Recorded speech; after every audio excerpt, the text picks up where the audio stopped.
नमस्कार। कभी कभी लगता है कि लोकतंत्र का मतलब सिर्फ हर 5 साल में एक बटन दबाना है। लेकिन अगर हम अपने आसपास देखें तो लोकतंत्र असल में सड़कों पर, आंदोलनों में और विरोध प्रदर्शनों में जिंदा रहता है। आज हमारे पास जो दस्तावेज हैं वे लोकतांत्रिक राजनीति की एक किताब के कुछ अध्याय हैं और ये इसी दिलचस्प सवाल को कुरेदते हैं। क्या ये संघर्ष और टकराव लोकतंत्र की मशीनरी में खराबी है, एक बग है, या फिर ये उसका सबसे जरूरी हिस्सा, उसका एक फीचर है? ये आज के दौर का शायद सबसे बड़ा सवाल है। हम अक्सर संघर्ष शब्द सुनकर असहज हो जाते हैं। हमें लगता है कि सब कुछ शांति से होना चाहिए। लेकिन ये दस्तावेज एक बिल्कुल अलग कहानी बताते हैं। इनके मुताबिक लोकतंत्र कोई शांत तालाब नहीं, बल्कि एक बहती हुई नदी है, जिसमें हमेशा हलचल रहती है। सत्ता किसके पास होगी, फैसले कौन लेगा, इसे लेकर एक लगातार खींचतान चलती रहती है। और इस खींचतान के दो सबसे बड़े खिलाड़ी हैं। एक तरफ आम जनता के आंदोलन और दूसरी तरफ राजनीतिक दल। तो आज हम इसी खींचतान की गहराइयों में उतरेंगे। हम्म। ये समझने की कोशिश करेंगे कि नेपाल के राजशाही विरोधी आंदोलन से लेकर बोलीविया के पानी के लिए युद्ध तक और भारत के चिपको आंदोलन से लेकर छात्र आंदोलनों तक ये संघर्ष असल में लोकतंत्र को कमजोर करते हैं या उसे नई ऊर्जा देते हैं। बिल्कुल। और हम ये भी देखेंगे कि इस पूरी कहानी में राजनीतिक दल कहाँ फिट होते हैं। क्या वे जनता की आवाज है या सत्ता के दलाल? चलिए शुरू करते हैं। तो चलिए सबसे पहले देश की सीमाओं के बाहर देखते हैं। हम्म। इन दस्तावेजों में एक बहुत ताकतवर उदाहरण नेपाल का है। 2006 में वहां जो हुआ वो कमाल का था। हाँ, राजा ने संसद को भंग करके पूरी ताकत अपने हाथ में ले ली थी। हाँ, और उस तानाशाही के खिलाफ वहां की 7 बड़ी राजनीतिक पार्टियों ने हाथ मिलाया, जिसे सप्तदलीय गठबंधन या 7 पार्टी अलायंस। हाँ, 7 पार्टी अलायंस कहा गया। उन्होंने काठमांडू में 4 दिन के बंद का ऐलान किया। लेकिन जो हुआ वो उनकी उम्मीदों से कहीं ज्यादा था। ये सिर्फ पार्टियों का विरोध नहीं रहा, ये जनता का आंदोलन बन गया। आम लोग, छात्र, मजदूर सब सड़कों पर उतर आए। और जल्द ही ये बंद एक एक अनिश्चितकालीन बंद में बदल गया। हाँ, उनकी सिर्फ एक मांग थी, लोकतंत्र की बहाली। पार्टियों ने एक चिंगारी लगाई और जनता ने उसे आग बना दिया। बिल्कुल। और इस आग की तपिश इतनी ज्यादा थी कि 21 अप्रैल को आंदोलनकारियों की संख्या, आप सोचिए, 3 से 5 लाख तक पहुंच गई। और उन्होंने राजा को सीधी चेतावनी दे दी। आखिरकार 24 अप्रैल को राजा को झुकना पड़ा। उन्हें संसद बहाल करनी पड़ी और एक नई संविधान सभा की मांग माननी पड़ी। ये इस बात का एक क्लासिक उदाहरण है कि जब जनता अपनी ताकत पहचान लेती है तो वो छीने हुए लोकतंत्र को वापस हासिल कर सकती है। ये तो हुई तानाशाही के खिलाफ लड़ाई, लेकिन मान लीजिए सरकार लोकतांत्रिक है, लोगों ने ही उसे चुना है। हाँ, अगर वो कोई गलत फैसला लेती है तो क्या क्या जनता का सड़क पर उतरना सही है? क्या इन दस्तावेजों में इस पर कोई रोशनी डाली गई है? हाँ, बिल्कुल। और इसके लिए बोलीविया का जलयुद्ध एक बेहतरीन बेहतरीन उदाहरण है। हम्म। वहां लोकतंत्र था, चुनी हुई सरकार थी। उस सरकार ने पानी की सप्लाई का ठेका एक मल्टीनेशनल कंपनी को दे दिया। और उस कंपनी ने आते ही पानी के बिल 4 गुना बढ़ा दिए। कई लोगों का महीने का बिल 1,000 रुपए तक आने लगा, जबकि उनकी आमदनी 5,000 रुपए महीना भी नहीं थी। ओहो, है यानी अपनी चुनी हुई सरकार का फैसला लोगों की जेब पर बहुत भारी पड़ रहा था। बहुत भारी। और इसी के खिलाफ लोग सड़कों पर उतर आए। जनवरी 2000 में एक जबरदस्त हड़ताल हुई। सरकार झुकी भी, लेकिन फिर मुकर गई।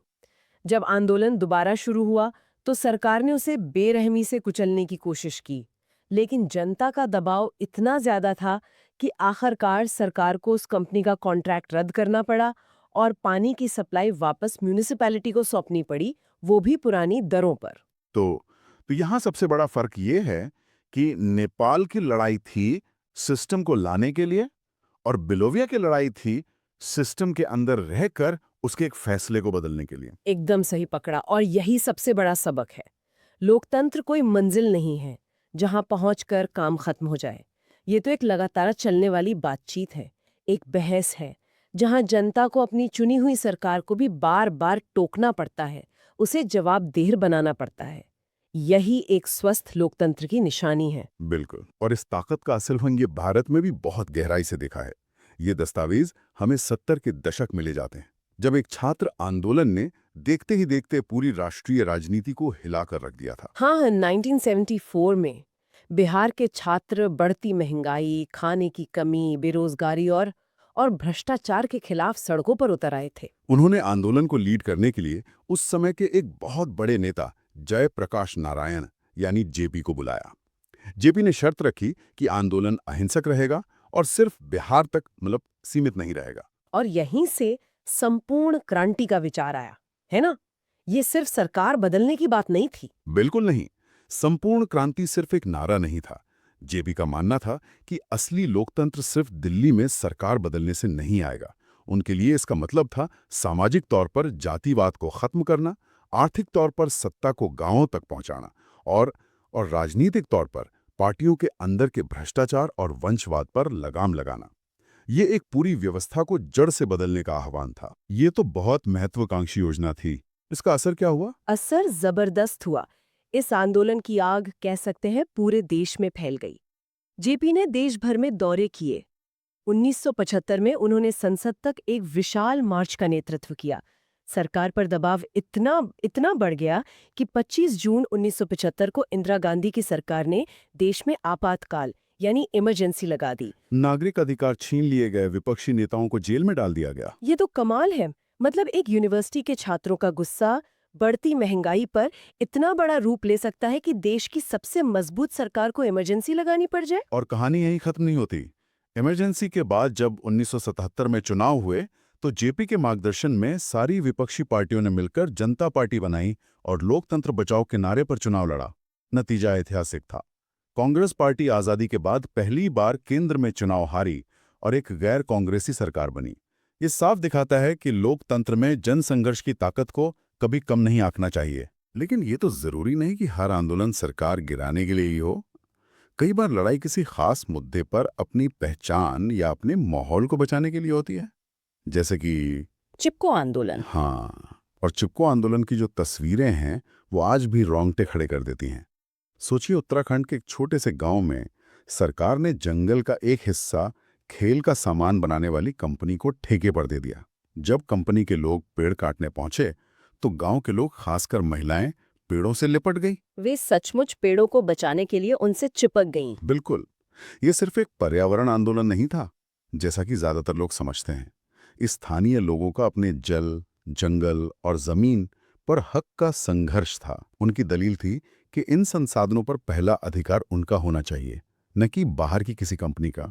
और उनका यह तरीका इतना असरदार हुआ कि सरकार को झुकना पड़ा और पेड़ों की कटाई पर रोक लगानी पड़ी। और इसी तरह के सामाजिक संघर्षों की एक और दिलचस्प कहानी जो इन दस्तावेजों में मिलती है वो है दलित पैंथर्स की। राष्ट्र के दलित युवाओं ने इसे शुरू किया था और वे अमेरिका के ब्लैक पैंथर आंदोलन से काफी प्रभावित थे। उस समय दलितों के खिलाफ अत्याचार बढ़ रहे थे, आरक्षण के कानून ठीक से लागू नहीं हो रहे थे, तो इन युवाओं ने अपने अधिकारों के लिए आवाज उठाई। तो ये सिर्फ अधिकारों की लड़ाई नहीं थी, बल्कि आत्मसम्मान की भी लड़ाई थी। हाँ, ये सिर्फ अधिकारों के लिए लड़ाई नहीं थी, बल्कि अपनी पहचान, अपने आत्मसम्मान और अपनी आवाज को साहित्य और कला के जरिए बुलंद करने का एक शक्तिशाली प्रयास था। दलित पैंथर्स ने कविताएं लिखीं, कहानियां लिखीं और अपने साहित्य के जरिए समाज के दोहरेपन पर कड़ा प्रहार किया। भले ही ये संगठन बाद में टूट गया, लेकिन इसने दलित अधिकारों और दलित साहित्य के लिए एक ऐसी मजबूत जमीन तैयार की जिसका असर आज भी दिखता है। ठीक है, तो हमने देखा कि कैसे जन आंदोलन लोकतंत्र को बनाते हैं, उसे बचाते हैं और उसे लगातार सुधारते रहते हैं।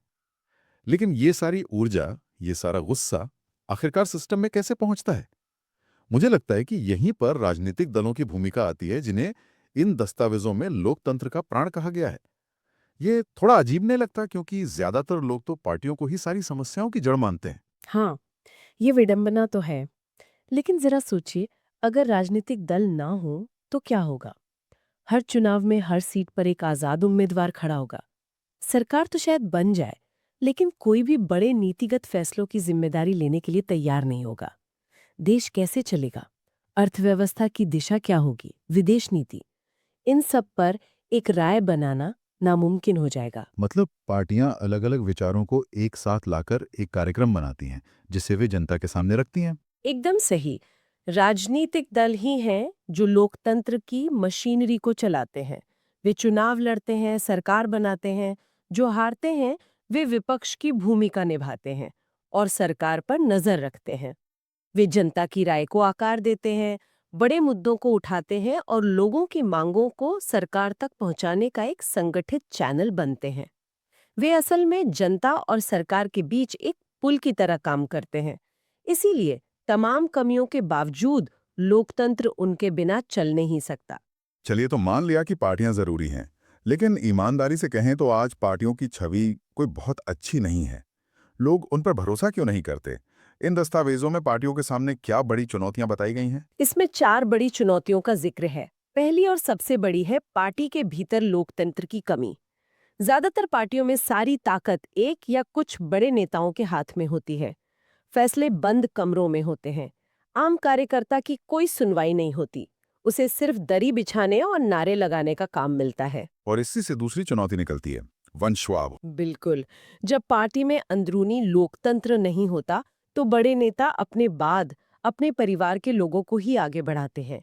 इससे होता ये है कि कई प्रतिभाशाली और योग्य लोग, जिनका कोई राजनीतिक खानदान नहीं है, उन्हें कभी ऊपर आने का मौका ही नहीं मिलता। तीसरी चुनौती तो हम हर चुनाव में देखते हैं, पैसा और बाहुबल। हाँ, चुनाव जीतना बहुत महंगा हो गया है। पार्टियां अक्सर ऐसे उम्मीदवारों को टिकट देती हैं जिनके पास या तो बहुत पैसा हो या जो अपने असर से वोट जुटा सकें, भले ही उनका रिकॉर्ड आपराधिक क्यों न हो। इसे ईमानदार राजनीति की जगह सिकुड़ती जा रही है। और आखिरी चुनौती क्या है? आखिरी चुनौती थोड़ी गहरी है। वो है पार्टियों के बीच विचारधारा का अंतर कम होना। आज कई पार्टियों की नीतियां लगभग एक जैसी लगती हैं, खासकर आर्थिक मामलों में। ऐसे में पार्टियों के पास एक दूसरे से अलग दिखने के लिए ज्यादा कुछ बचता नहीं। नतीजा ये होता है कि वे सिर्फ चुनाव जीतने के लिए कोई भी मौके का फायदा उठाने वाला गठबंधन बना लेती है, चाहे उनकी विचारधारा मिलती हो या नहीं। तो इन चुनौतियों से निपटने का कोई रास्ता भी सुझाया गया है? हाँ, कुछ सुधारों की बात की गई है। जैसे दल बदल कानून को और सख्त बनाया जाए ताकि विधायक पैसों के लिए पार्टी न बदलें। चुनाव का खर्च सरकार उठाए ताकि पार्टियों की काले धन पर निर्भरता कम हो। और सबसे जरूरी, पार्टियों में आंतरिक चुनावों को अनिवार्य बनाया जाए ताकि बड़े पदों पर सही लोग पहुंच सकें। लेकिन कानूनी सुधारों से ज्यादा जरूरी है जनता का दबाव। जब तक हम और आप जागरूक होकर सवाल नहीं पूछेंगे, तब तक पार्टियां नहीं बदलेंगी। तो आज की इस पूरी बातचीत से जो तस्वीर उभरती है, वो ये है कि लोकतंत्र कोई साफ सुथरी शांत जगह नहीं है। ये एक जिंदा, धड़कता हुआ और कभी-कभी बहुत शोर शराबे वाला अखाड़ा है। बिल्कुल।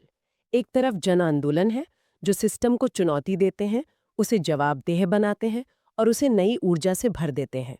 दूसरी तरफ राजनीतिक दल हैं जो इस ऊर्जा को एक ढांचे में ढालकर सरकार चलाने की कोशिश करते हैं। लोकतंत्र की सेहत इसी नाजुक संतुलन पर टिकी है। ये संतुलन सुनने में तो अच्छा लगता है, लेकिन क्या ये जन आंदोलन कभी-कभी लोकतंत्र के लिए खतरा नहीं बन जाते? क्या अराजकता का डर नहीं रहता? ये एक बहुत बड़ा और जरूरी सवाल है। डर तो रहता है और कई बार आंदोलन भटक भी जाते हैं। लेकिन ये दस्तावेज ये तर्क देते हैं कि इन आंदोलनों को दबाने का खतरा इनके होने के खतरे से कहीं ज्यादा बड़ा है। क्योंकि जब लोगों को अपनी बात कहने का शांतिपूर्ण रास्ता नहीं मिलता, तो वे दूसरे रास्ते खोजते हैं जो ज्यादा खतरनाक हो सकते हैं। लोकतंत्र की खूबी यही है कि ये असंतोष को बाहर निकालने का एक सेफ्टी वॉल्व है। तो इस चर्चा को समाप्त करते हुए हम अपने सुनने वालों के लिए एक सवाल छोड़ जाते हैं।